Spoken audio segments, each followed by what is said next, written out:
e da harmonia para o nosso corpo físico e espiritual. Jesus, ó grande mestre do orbe, governador da terra, sabemos que tu és o educador das almas desorientadas. Tu és o médico das almas doentes e aflitas.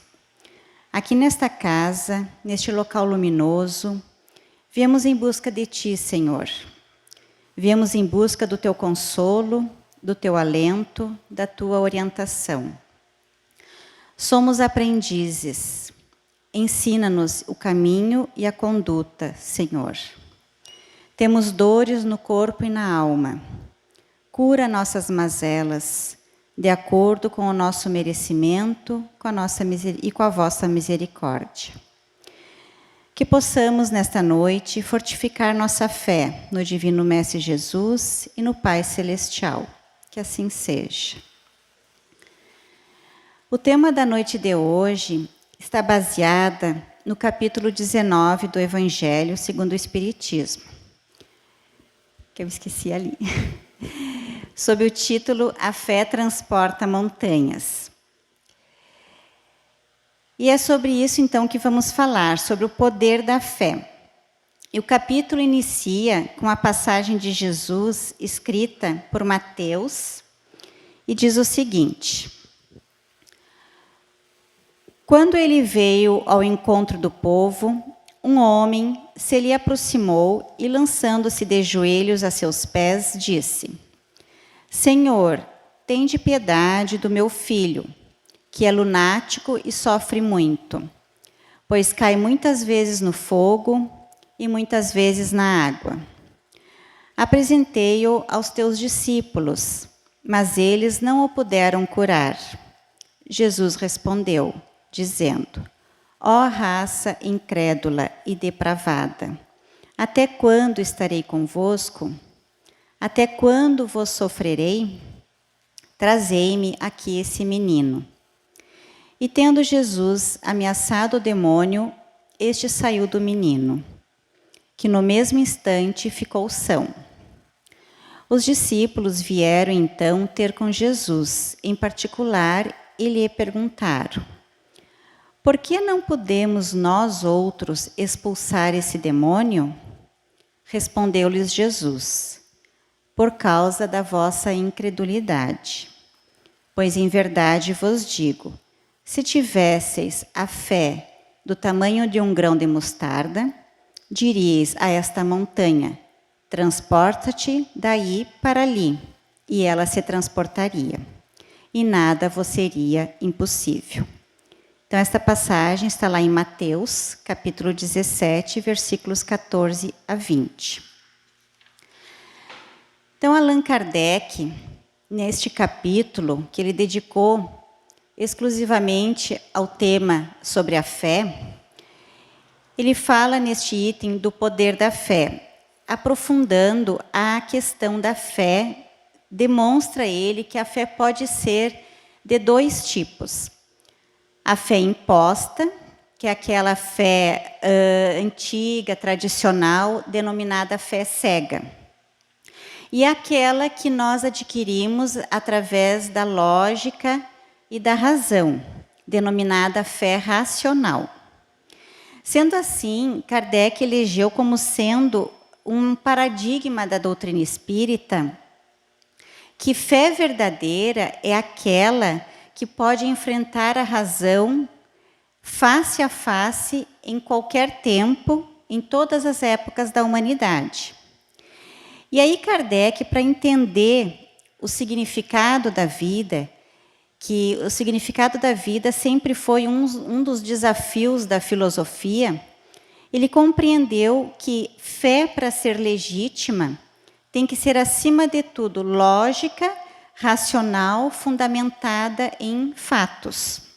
Esta fé lógica, raciocinada, desempenha no Espiritismo um papel fundamental, porque se trata de uma doutrina, o Espiritismo se trata de uma doutrina que não aceita nenhuma superstição, não aceita nenhum ritual, não se apresenta através de cerimônias, não tem sacerdócio, não tem cultos externos. Então, não necessita de nada aparente. A doutrina espírita, o espiritismo, é a religião da criatura com o Criador. Não é necessário que ninguém interceda por nós, né? Nós falamos diretamente a Deus, Ele nos responde. Nós falamos diretamente a Deus através da oração, Ele nos responde através da inspiração, da intuição e através da caridade que nós podemos desempenhar com os nossos irmãos, podemos fazer com o próximo. Deus vai até essas criaturas desavisadas, desnorteadas, sofridas ou necessitadas. Então, a fé fundamental a fé é fundamental na nossa vida e nós vamos encontrá-la nos vários âmbitos da humanidade, em vários ambientes. Um dia perguntaram a Albert Einstein. Se alguém não sabe, Albert Einstein foi um físico alemão, muito estudioso na área da matemática e da física, desenvolveu a teoria da relatividade e ele viveu no final do século XIX, primeira metade do século XIX. Século XX, desculpa. Aí perguntaram a Albert Einstein, o senhor acha o milagre possível? E Albert Einstein respondeu o seguinte, para ele, na sociedade, existem dois tipos de pessoas. Aquelas que creem em milagres e aquelas que não creem em milagres. E eu faço parte do primeiro grupo, respondeu ele, daqueles que creem em milagres. E aí então perguntaram a ele, mas como? Então, o milagre seria uma violência às leis cósmicas, uma violência às leis de Deus. E Einstein respondeu, em verdade, não. E aí ele completa dizendo assim, a frase que Einstein usou. O milagre é a ocorrência de um fato cujo mecanismo nós ainda desconhecemos. Então, se, por exemplo, vamos pensar assim, se nós levássemos este nosso celular lá para a década de 40, né? Era um milagre, porque naquela época lá não se conhecia as ondas Hertz, não se conhecia a tecnologia que se conhece hoje. Então, graças a estas descobertas, nós podemos carregar hoje no nosso bolso este milagre, né? Então, aí, em outra esfera do pensamento, nós temos um questionamento que foi dado a Isaac Newton. Isaac Newton também foi um dos cientistas mais influentes de todos os tempos. Viveu no final do século XVII, início do século XVIII. E Newton dizia o seguinte, o milagre é o resultado do uso de leis desconhecidas, né? Então, ele vem mais ou menos na mesma linha de pensamento de Einstein. Então, aquilo que nós chamamos de fenômeno miraculoso é um fenômeno normal, natural, dentro de um padrão de leis que nós ainda desconhecemos, que nós ainda não alcançamos. Então, por que falarmos aqui de Einstein, de Isaac Newton, da ciência, da física quântica? Porque nós entendemos que o espiritismo é uma doutrina tríplice, né? Quem estudar um pouquinho da doutrina espírita, quem estudar as obras da codificação, vai entender que o espiritismo é uma doutrina tríplice, ou seja, é a ciência que investiga, a filosofia que explica e a religião que consola. Então, a doutrina espírita ela é embasada nesse tripé. Então, mais adiante, vemos que a neurociência e a física quântica demonstraram também que o milagre é realmente uma lei que está dentro dos fenômenos das partículas, das micropartículas atômicas. O que é isso? 2 grandes cientistas da Universidade de Harvard, nos Estados Unidos, eles descobriram que os nossos neurônios produzem determinados hormônios, chamados neuropeptídeos. Descobriram também que possuímos neurocomunicadores, dentre eles serotonina, dopamina, noradrenalina. E o que isso vem nos dizer? O que eles descobriram? Que na depressão, vejam que a depressão é um dos males da nossa vida moderna, né? Uma das doenças que mais atinge as pessoas. Eles descobriram que na depressão a pessoa tem carência de serotonina e noradrenalina, que são hormônios encarregados da alegria. Por isso que quem está em depressão, quem está no estado em depressão, se torna triste, cabisbaixo, porque faltam estes hormônios que são responsáveis por esse sentimento de alegria, de euforia. Então, esses 2 cientistas descobriram que, quando nós amamos, perdoamos, quando nutrimos bons sentimentos, quando desculpamos, quando vibramos mais positivamente, o cérebro produz uma vibração positiva que produz a saúde. E já o contrário, quando nós odiamos, temos sentimentos negativos, guardamos mágoas, rancores, ressentimentos, o cérebro produz uma vibração negativa que irá produzir, então, a doença.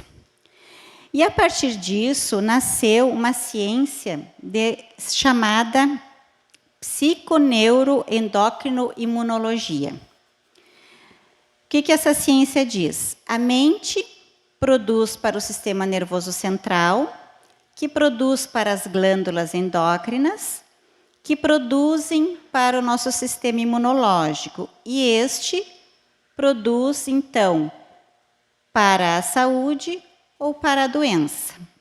Disto concluímos, e foi a conclusão destes cientistas, que podemos curar qualquer doença, podemos nos curar com a ação da mente, com a força do pensamento.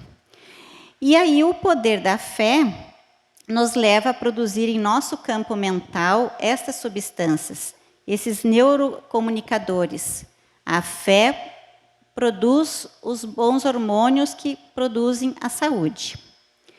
Então, até aqui, então, falamos mais a respeito da parte científica, filosófica, daquele nosso tripé da doutrina espírita, né? Aí agora, trazendo para o lado da questão religiosa, analisemos então um detalhe da vida de Jesus. Quando alguém chegava em Jesus e pedia a ele que o curasse de qualquer mal, de alguma doença, ele nunca curava antes de fazer 2 questionamentos. Ele perguntava: tu crês que posso te curar? Porque muitas pessoas pedem ajuda, pedem auxílio, mas na verdade não querem, né? Tu queres que eu te cure? Porque muitos querem não querendo. Muitas vezes conhecemos pessoas que se comprazem no vitimismo, no coitadismo. Então, até elas dizem que querem, falam da boca para fora que querem melhorar, que querem a cura, mas elas estão tão envolvidas naquela zona de conforto da vitimização que, no fundo, não querem. Então, Jesus usava dessa psicologia. Ele perguntava: tu crês que eu te posso curar? Tu queres que eu te cure? Porque nesse entendimento, no momento em que a pessoa é questionada, ela faz pensar se realmente quer aquilo ou não. E aí desencadeia na mente da pessoa aquele sentimento da fé, da vontade. Então, querer é poder. Quem quer, faz. E é necessário, então, desenvolver a fé racional, a fé raciocinada. E aí conclui-se que o milagre é a ocorrência do estudo de fenômenos que nos escapam ao mecanismo do conhecido, mas que, no entanto, existem nas leis naturais. É aquilo que nós falamos antes, o milagre é aquilo que nós ainda não conhecemos. Então, baseado nisso, Allan Kardec, estudando o poder da fé, ele vai nos dizer que a fé é a mãe da caridade e da esperança. Kardec vai mais profundo na questão. Ele diz que quem não tem fé não tem esperança. Se eu não acredito na vida futura, se eu não acredito no porvir, eu não tenho esperança. E quem não tem fé também não tem caridade, segundo Kardec. E a fé espírita é a fé, então, raciocinada, é a fé fundamentada na lógica, na experiência. Não é o que o povo diz, não é aquilo sem... que é uma fé que é aquilo que é constatado e é lógico, né? Diz Kardec assim, que se alguma coisa não for lógica, então nós deixemos de lado e seguimos com a nossa estrutura da razão, na fé raciocinada. Então, o poder da fé revela-se em mil atitudes nossas, e o Espiritismo nos abre horizontes inatingíveis de fé. Diz Haroldo Dutra Dias que, quando o sol do Evangelho, ou seja, quando a palavra de Jesus entra no coração humano, ele desperta a luz da fé. A fé é esta lógica racional da vida, é a vida ter sentido, né? Não é deixarmos nos abater pelas ocorrências, pelos problemas, pelas turbulências do dia a dia. É nós termos sentido no viver. Então, nós temos que descobrir qual é o sentido da vida. Quando nós desconhecemos o sentido da vida, nós desenvolvemos no nosso íntimo um vazio existencial. E esse vazio existencial, a partir dele, surgem as doenças psicológicas, né? A mente fica perturbada e a alma em aflição. Então, temos que pensar, para que estou na Terra? Para ter uma família, para ganhar dinheiro e para que mais? Para ser feliz e para que mais? Porque muitas vezes a felicidade de hoje pode ser a desgraça de amanhã, pode ser as nossas dores do amanhã. Então, a minha vida tem que ter um significado. Carl Gustav Jung, que foi considerado o pai da psicanálise, da psicologia analítica, ele dizia que a vida tem que ter um objetivo. A nossa vida precisa ter um objetivo. E esse objetivo, segundo Kardec, é a imortalidade. Porque uma vida, por mais longa que seja, ela passa muito rápido, né? A nossa vida parece que passa cada vez mais rápido. Semana passada eu completei meio século neste corpo físico de matéria perecível. E passou muito rápido, né? Passa assim despercebidamente. Então, nós pensamos em envelhecer com saúde, nós pensamos em envelhecer com qualidade de vida, nós cuidamos da alimentação, trabalhamos com o objetivo de produzir e depois, na nossa velhice, termos o conforto, a segurança da aposentadoria para nos garantir uma velhice digna aos olhos da matéria, né? Mas, então, por que não investir também na nossa vida espiritual? Por que não investir no nosso significado?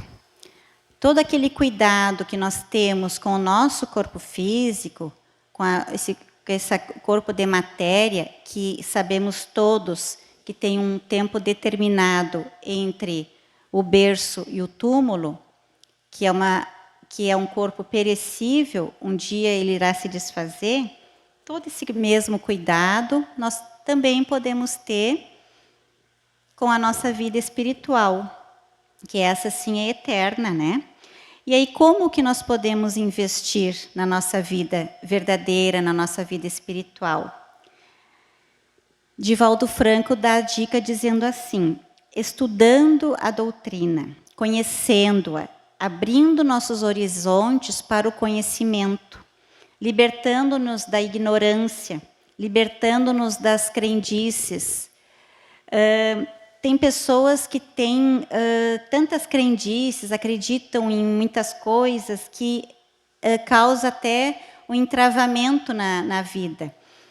Por exemplo, tem pessoas que existe uma cultura que na virada do ano não devemos comer carne de frango porque cisca para trás, né? Eu pelo menos sei dessa crendice. Então, assim, às vezes a gente se detém tanto a lendas, a crendices, que causam entravamento na nossa vida. E aí, Divaldo também diz que perguntam para ele seguidamente: será que feitiço pega? E ele responde: pega. Em quem sintoniza seus pensamentos no mal, na baixa vibração, em quem se afiniza com os espíritos inferiores. Por isso Jesus disse: orai e vigiai. A nossa fé vence qualquer obstáculo. Então o Espiritismo, ele nos liberta de tantas coisas, de tantas crendices, né?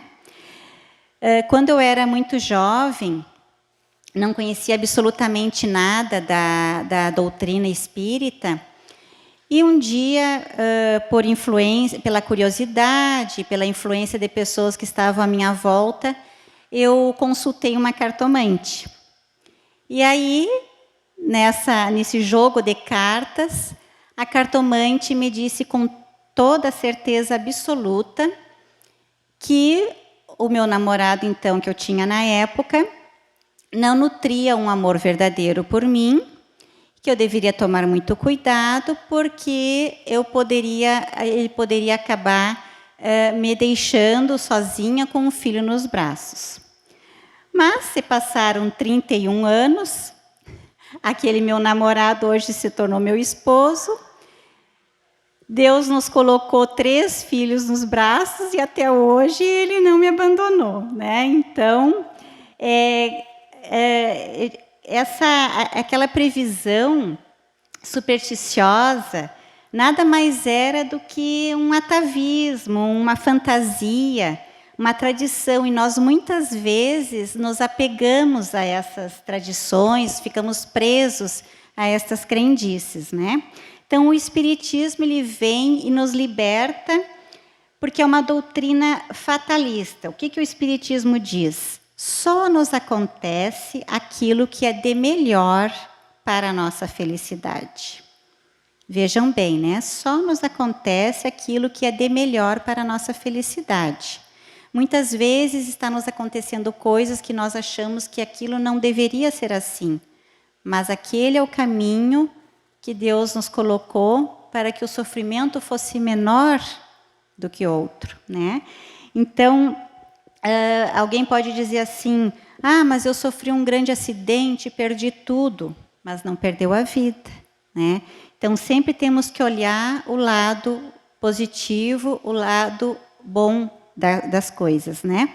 E Divaldo Franco também conta uma história que uma mãezinha muito desesperada foi ao encontro dele, que ela havia perdido seu filho num acidente. E ela chegou para ele e disse: meu filho morreu.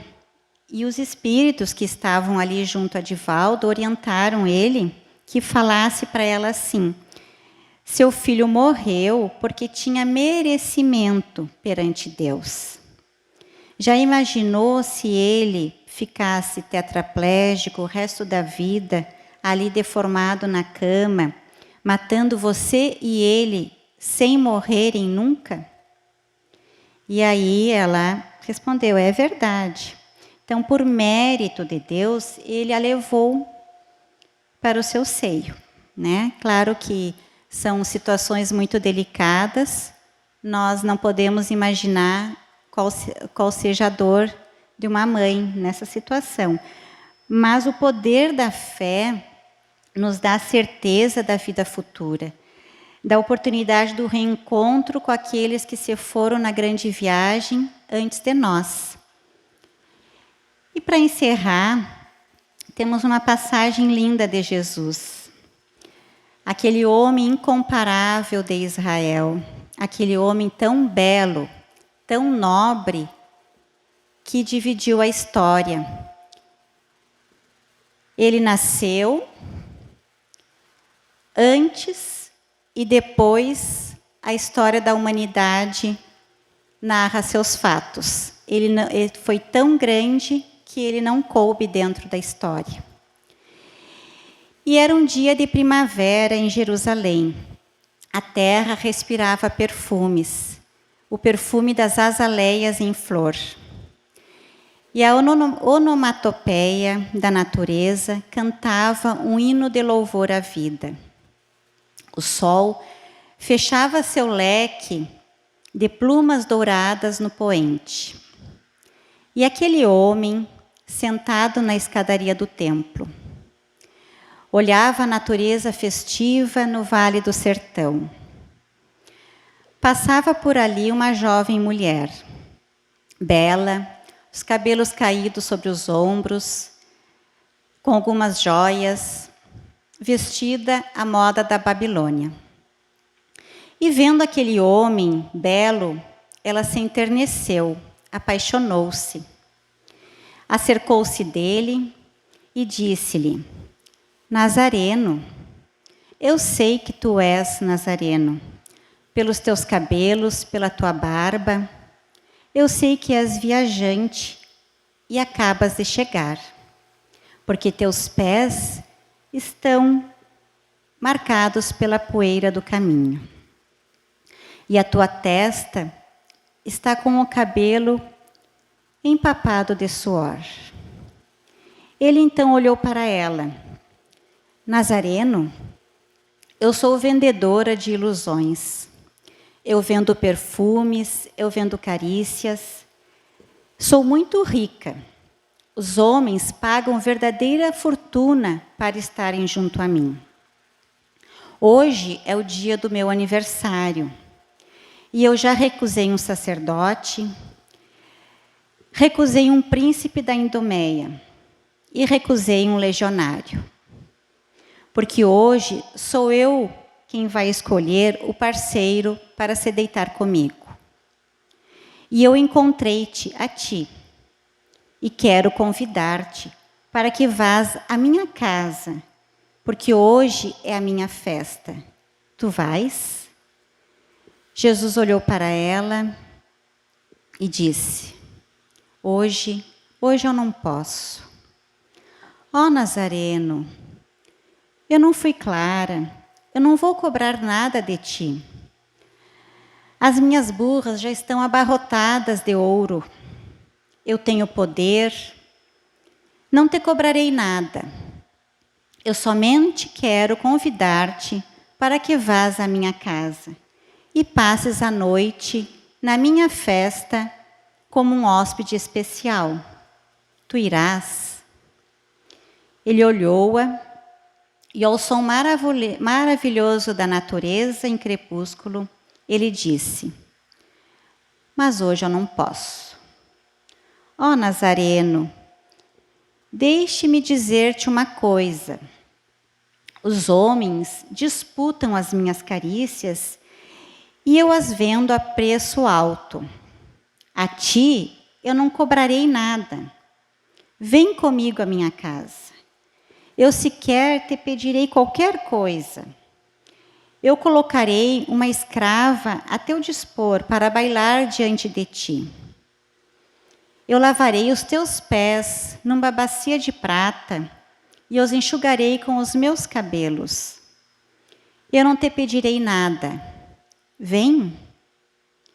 Ele levantou-se e aquela figura bela apaixonou mais ainda aquela mulher perdida.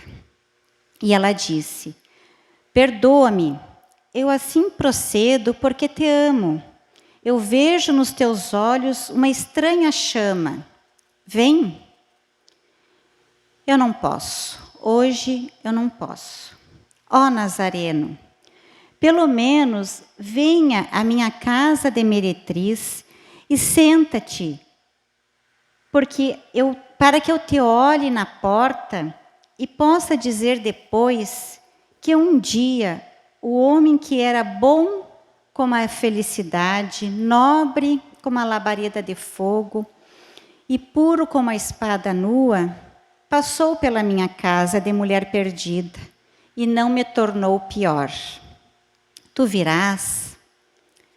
Hoje eu não posso, mas eu atenderei o teu apelo um dia que não está cedo nem tarde, nem longe nem distante, nem perto. Eu irei à tua casa, eu te atenderei. Não quero, eu quero hoje. Sou mulher caprichosa e quero hoje. Hoje eu não posso. A mulher saiu blasfemando e desapareceu. 2 anos depois, Jesus estava nas cercanias de Jerusalém e ensinava a multidão. Quando então dele se aproximou uma idosa e falou-lhe qualquer coisa ao ouvido. E apontou uma gruta e perguntou: tu irás? Sim, eu irei contigo. Então a mulher pegou pela mão de Jesus, atravessou e chegando à entrada daquela gruta, ela disse: aí dentro, Senhor. Ele sentiu odor fétido, odor de carnes pútridas. Alongou os braços, a gruta escura. Ele foi na direção de alguém que gemia e chorava. Os dedos entravam nos cabelos úmidos de pus. Uma cabeça que balançava, entreabriu os olhos. E o corpo ulcerado, uma cabeça disforme, chagas vivas no rosto. E uma voz golpeia e diz: que queres de mim? Foge, eu tenho lepra. Se tu vieste comprar perfume, foge. Deixa-me morrer em paz, que eu não tenho mais nada a oferecer-te. Se vieste por piedade, deixa-me morrer. É tarde demais, tenho lepra. E aqueles que te virem sair daqui de dentro irão perseguir-te. E Jesus disse: não posso. Um dia tu me chamaste para a tua festa de aniversário e eu te disse que não podia, mas que um dia eu viria. Então aquela mulher recuou, limpou os olhos em ferida. Ó Nazareno belo, és tu? Por que demoraste tanto? Eu te esperei por 2 anos, desde o dia em que te vi, que eu não tenho paz. Perdi a alegria de viver. Toda noite eu colocava na janela uma lâmpada acesa para iluminar o caminho e tu pudesse chegar à minha casa. E tu não vieste nunca. Agora é tarde. Sou toda podridão. Não tenho nada para dar-te. Mas eu te prometi. Eu disse que um dia eu te atenderia. E ergueu a mulher nos braços, estreitou-a de encontro ao peito e saiu. Quando saiu, ela cobriu o rosto com vergonha dos lepromas. Ele segurou-a com o braço forte, tirou-lhe a mão do rosto e lembrou-se da frase que ela lhe havia dito em Jerusalém: olhou para os olhos em ferida e disse-lhe sorrindo: Não te perturbes, mas eu te amo. Eu agora vejo nos teus olhos uma estranha chama. E assim percebo porque te amo, assim procedo porque te amo. Morre em paz. Se teu corpo não serve para nada, dá-me tua alma. Eu sou o bom pastor, e aquele que me entrega a alma, mesmo morrendo, entrará para a vida. Então a mulher encolheu-se e faleceu nos braços de Jesus. Vejam que o poder da fé leva-nos a mudar de atitude diante da vida. Nos libertamos das paixões, dos problemas, dos desafios, das dificuldades. Nós somos tão pequenos diante da grandiosidade, do amor, da bondade, da misericórdia divina. Então, com esta bela mensagem, com esta bela passagem de Jesus, possamos agora fecharmos os nossos olhos, se assim quisermos, imaginarmos sendo acolhidos pelos braços do Mestre. Nos imaginemos crianças embaladas em seu colo, envoltos em sua ternura de amor, tão pequenos diante da sua grandiosidade. E diante desta psicosfera de luz e paz, pedimos aos irmãos passistas para se colocarem à disposição para o passe. Mestre Jesus, com toda a nossa fé, te pedimos força para enfrentar as dificuldades, coragem para mudar o que é necessário, paciência e resignação para aceitar o que não pode ser mudado, sabedoria para distinguir entre um e outro. Que tenhamos boa vontade para seguir em frente, com a fé inabalável e racional. Agora pedimos por nossos afetos, aqueles que ficaram em casa e que por motivo ou outro não puderam estar aqui. Que as bênçãos do Altíssimo cheguem até cada um deles. Pedimos por aqueles irmãos que encontram-se em situação de vulnerabilidade, órfãos, doentes, miseráveis do pão que alimenta o corpo e do pão que alimenta o espírito. Pelos irmãos nas guerras que ainda atormentam o nosso planeta de provas e expiações. Pelos irmãos que perderam a encarnação pelo equívoco do suicídio. A todos estes, pedimos, Senhor, por misericórdia e auxílio. Tendo a certeza do poder da fé, o passe foi ministrado e assim encerramos os nossos trabalhos da noite de hoje. Uma boa noite a todos. Que assim seja.